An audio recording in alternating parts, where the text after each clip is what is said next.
Loué soit Jésus-Christ, Eucharistie. Sa paix soit avec vous.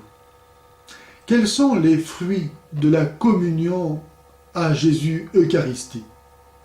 Le premier fruit est d'augmenter notre union à Jésus.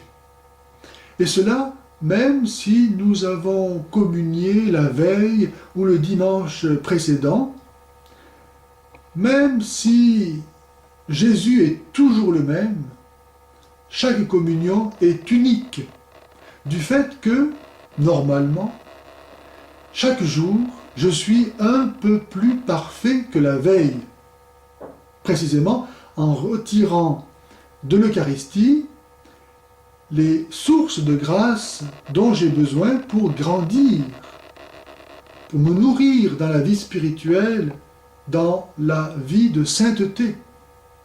Chaque jour, je reçois donc Jésus d'une façon nouvelle, un peu plus parfaitement que la veille.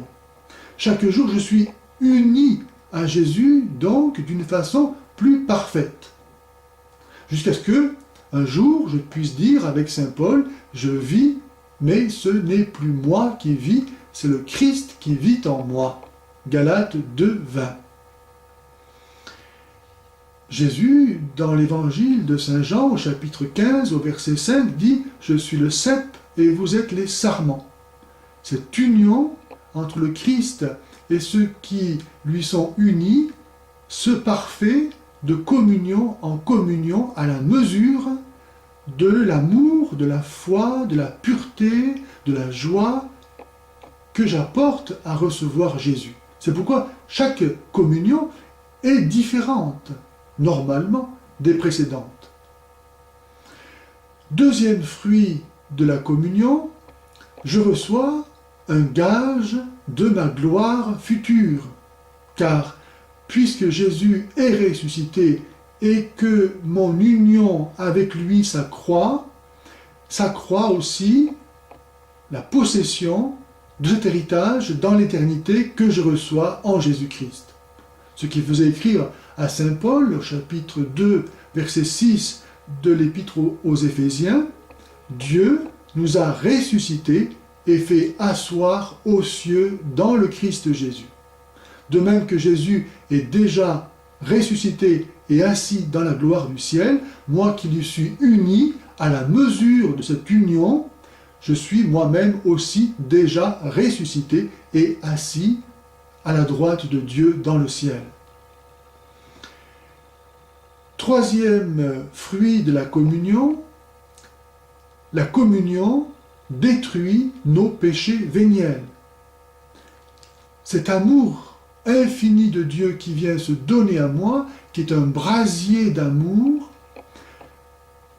est capable de détruire, de consumer en moi toute offense qui ne soit pas cependant de l'ordre du péché mortel, auquel cas je dois vraiment moi-même m'en accuser et en demander le pardon pour voir ces péchés être détruits.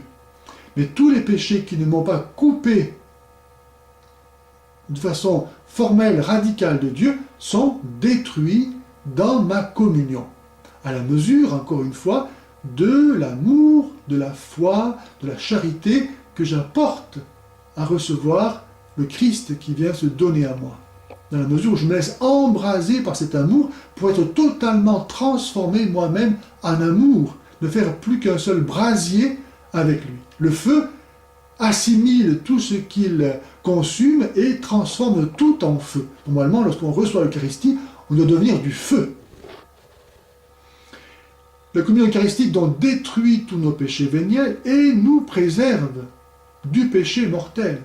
Car en recevant cet amour de Dieu, en m'unissant un peu mieux à lui, à la mesure de cela, je me détache aussi des occasions des péchés mortels. Ce n'est pas possible de vraiment accueillir Dieu, de m'unir à lui au point de ne faire plus qu'un avec lui, et en même temps de le trahir après. Plus je communie au corps du Christ avec foi, avec amour, et plus je suis préservé de tomber dans les péchés mortels. et donc de me damner. Quatrième mystère, l'Eucharistie fait l'Église. Quatrième fruit de la communion, l'Eucharistie fait l'Église. Je reçois à la communion le même don que reçoivent tous ceux qui communient. Nous avons en commun le même don. Nous partageons le même don, Dieu lui-même. Et donc nous sommes tous comblés au-delà de toute mesure. On ne peut pas recevoir plus que Dieu. Et en recevant Dieu, nous recevons tout, car tout est en Dieu. Rien ne peut exister hors de Dieu. Donc tout est à nous. C'est ce que dit saint Paul dans la première épître aux Corinthiens, au chapitre 3 et au verset 22 que je vous lis. Tout est à vous, mais vous êtes au Christ et le Christ est à Dieu. Il dit encore dans cette même épître au chapitre 10 et au verset 16 à 17 ceci. Le pain que nous rompons n'est-il pas communion au corps du Christ? Puisqu'il n'y a qu'un pain, à nous tous, nous ne formons qu'un corps. Car tous, nous avons part à ce pain unique. Nous formons tous le même corps. Ce qui est à moi est à toi, comme ce qui est à toi est à moi. Et donc l'Eucharistie détruit les racines des péchés, notamment d'envie, d'orgueil, de jalousie.